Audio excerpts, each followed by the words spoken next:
ان الصلاۃ تنہی عن الفحشاء والمنکر، یقیناً نماز جو ہے بے حیائی کے کاموں سے اور منکر چیزوں سے روکتی ہے۔ اب کون سی نماز روکے گی؟ ہماری نماز نہیں روکتی۔ کیوں نہیں روکتی؟ ہماری نماز کی روح موجود نہیں۔ روح تو کیا دور آئے گی، ہمیں تو یہی پتہ نہیں ہوتا ہم پڑھ کیا رہے ہیں۔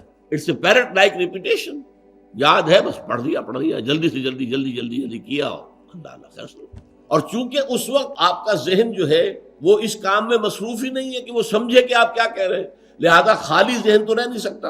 اس وقت آپ کے ذہن میں سب مسائل آ جائیں گے، دکان میں فلاں چیز کم ہو گئی تھی، مجھے خرید کے لانی تھی، فلاں معاملہ یہ تھا، فلاں جو ہے جو افسر نے وہ فائل کے بارے میں کہا تھا وہ ابھی تک تلاش نہیں ہو سکی ہے، وہ کرنی، وہ آ جائے گی۔ اس لیے کہ دماغ جو ہے خالی نہیں رہ سکتا۔ جب آپ کا دماغ نماز کے اندر انوالوڈ نہیں ہے تو ویکوم رہ نہیں سکتا اس دماغ میں، پھر وہ چیزیں آپ کی آئیں، اسی کے اوپر آپ کھڑے ہو کر زبان آپ کی پڑھ رہی ہوگی اور دماغ کہیں اور ہوگا۔ ایک تو وہ ہمارے ہاں کہاوت ہے کہ ہتھ کارول اور دل یارول، یہاں یہ ہے کہ زبان نماز کی طرف اور دماغ اپنے دھندوں کی طرف، تو وہ نماز کیا اثر کرے؟